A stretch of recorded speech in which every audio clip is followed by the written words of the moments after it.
आज हम एक बहुत ही तहलका खेज मतन पर बात कर रहे हैं। उन्वान है बगावत, गैर मामूली बनने की पुकार। जी।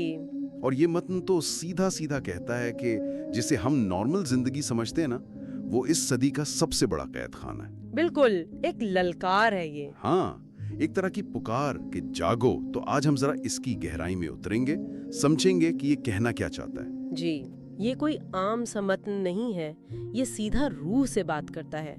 और बुनियादी बात ये है कि जो समाजी उसूल हैं, जो मुताबिकत है, कंफर्मिटी, जी। उसने हमारे अंदर की वो जो चिंगारी होती है ना, उसे बुझा दिया है। अच्छा। तो आज हम कोशिश करेंगे कि उसकी जो तेज और तुंद दलाइल हैं, उसकी जज्बाती जुबान और ये जो पुकार है गैर मामूली बनने की, इसको समझें। सही। तो आइए देखते हैं ये नॉर्मल को कैसे देखता है। मतन कहता है कि ये नॉर्मल होना असल में एक जाल है, मुताबिकत का जाल, जो हमारी इनफरादियत, हमारी पहचान छीन लेता है। और उसके लिए वो ऐश की तहकीक का हवाला देता है, 1951 की। जी, वो बहुत मशहूर तहकीक है। आप थोड़ा बताएंगी उस तहकीक के बारे में? मतन उसे कैसे इस्तेमाल करता है? जरूर। देखिए, ऐश की तहकीक बड़ी दिलचस्प थी। इसमें लोगों को बस लकीरें मवाजना करने को कहा गया। बहुत आसान काम था। बहुत आसान।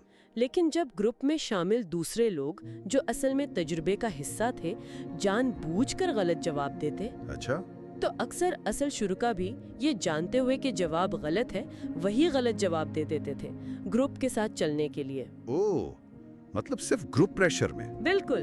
मतन इसी तहकीक को सबूत बनाता है कि ये समाजी दबाव कितना ताकतवर है।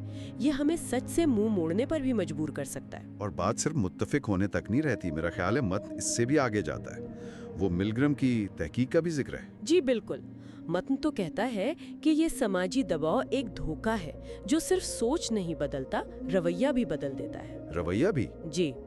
मिलग्रम की वो जो 1963 वाली तहकीक थी, जी, जिसमें लोगों ने एक अथॉरिटी के कहने पर एक तरह से दूसरे शख्स को तकलीफ पहुंचाई, वो बिजली के झटके वाली। हाँ, याद है। वो इसी तरफ इशारा करती है कि लोग बाज़ौक़ात नुकसानदेह हुक्म भी मान लेते हैं।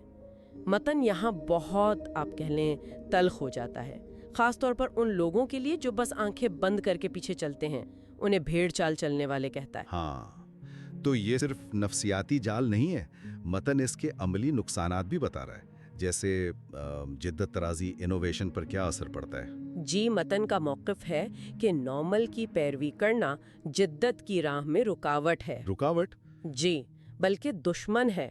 वो नीमत की तहकीक का हवाला देता है और उससे ये नतीजा निकालता है कि जब आप मुख्तलिफ सोचते हैं, हटकर चलते हैं, नॉन कन्फॉर्मिटी, जी, तभी नए ख्यालात आते हैं, कोई बड़ी पेशरफ्त होती है। नॉर्मल में फंसे रहना तो जैसे अपनी तख्लीकी सलाहियत को कैद करना है। और ज़हनी सेहत का क्या? इस नॉर्मल होने का ज़हनी सेहत पर क्या असर बताया गया है? यहाँ भी मतन नॉर्मल को कोई अच्छी चीज़ नहीं समझता। रायन और डेसी की तहकीक का हवाला है। अच्छा। जो ये बताती है कि इंसान की नफ्सियाती सेहत के लिए, उसकी खुशी के लिए, खुद मुख्तियारी यानी ऑटोनमी और अपनी ज़ात का सच्चा इजहार, ऑथेंटिसिटी, ये बहुत ज़रूरी हैं। और ये जो नॉर्मल रहने का दबाव है माशरे का, ये इन ज़रूरियात को दबाता है।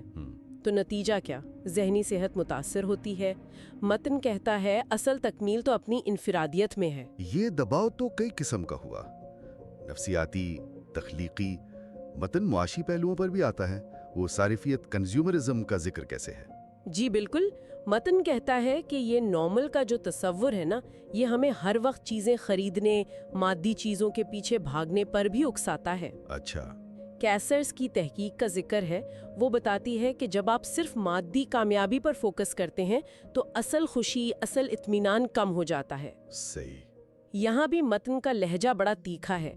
लोगों को शॉपिंग के गुलाम तक कह देता है और कहता है इस चक्कर से निकलो, आज़ाद हो।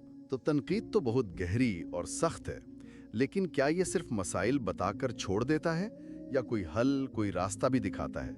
बगावत कैसे करनी है? नहीं, सिर्फ तनकीद नहीं है, एक पूरा अमली मंसूबा, एक खाका दिया गया है। अच्छा, क्या है वो कदम?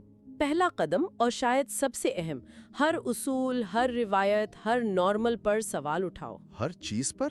जी, यानी तनकीदी सोच पैदा करो, क्रिटिकल थिंकिंग। پال اور ایلڈر کے کام کا حوالہ دیا گیا ہے۔ یہ بنیاد ہے، سوال کرنا۔ ٹھیک، سوال اٹھا لیا، اس کے بعد کیا کوئی بڑا انقلابی قدم؟ نہیں، دلچسپ بات یہ ہے کہ متن فوراً بڑی چھلانگ لگانے کو نہیں کہتا۔ دوسرا قدم ہے چھوٹے چھوٹے غیر روایتی قدم اٹھانا۔ چھوٹے قدم؟ جی، ڈک ورتھ کی تحقیق کا حوالہ ہے استقامت اور جذبے پر، کہ یہی چھوٹے مسلسل عمل ہوتے ہیں جو اصل تبدیلی لاتے ہیں۔ یعنی آہستہ آہستہ۔ بالکل، یہ بغاوت ایک میراتھن ہے، کوئی 100 میٹر کی دوڑ نہیں۔ یہ تو انفرادی کوشش لگ رہی ہے، کیا اس کا کوئی سماجی پہلو بھی ہے؟ اکیلا ہی کرنا ہے سب؟ نہیں، بالکل نہیں۔ تیسرا قدم یہی ہے کہ اپنے جیسے ہم خیال باغی ڈھونڈو یا اپنی کمیونٹی بناؤ۔ اچھا، کمیونٹی۔ جی، پریلنگٹنسکی کی تحقیق کا ذکر ہے جو بتاتی ہے کہ جب آپ کمیونٹی سے جڑتے ہیں تو آپ کو طاقت ملتی ہے، اکیلا پن کم ہوتا ہے۔ صحیح۔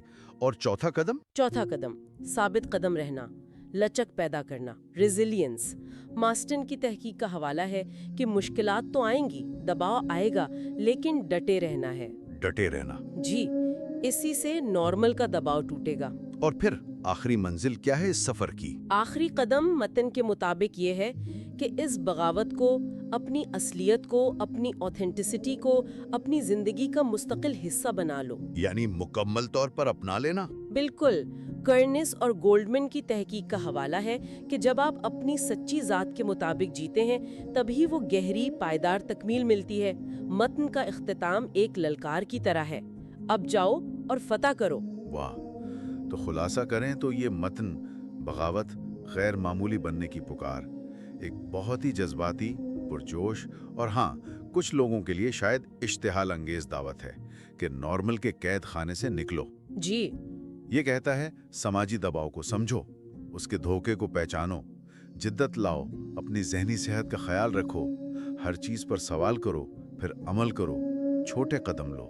ہم خیال لوگوں کو ڈھونڈو، ثابت قدم رہو، اور آخر میں اپنی انفرادیت کو اپناؤ، اسے فتح کرو۔ یہ صرف باتیں نہیں، یہ عمل کا مطالبہ ہے۔ بالکل۔ اور یہ ہمیں ایک بہت اہم سوال کے ساتھ چھوڑ جاتا ہے جو متن قاری سے پوچھتا ہے۔ کیا سوال ہے وہ؟ سوال یہ ہے کہ کیا نارمل سے یہ بغاوت صرف ایک سوچ ہے، ایک فلسفہ، یا یہ واقعی ایک فوری ضرورت ہے جس پر اسی لمحے عمل شروع کرنا ہوگا؟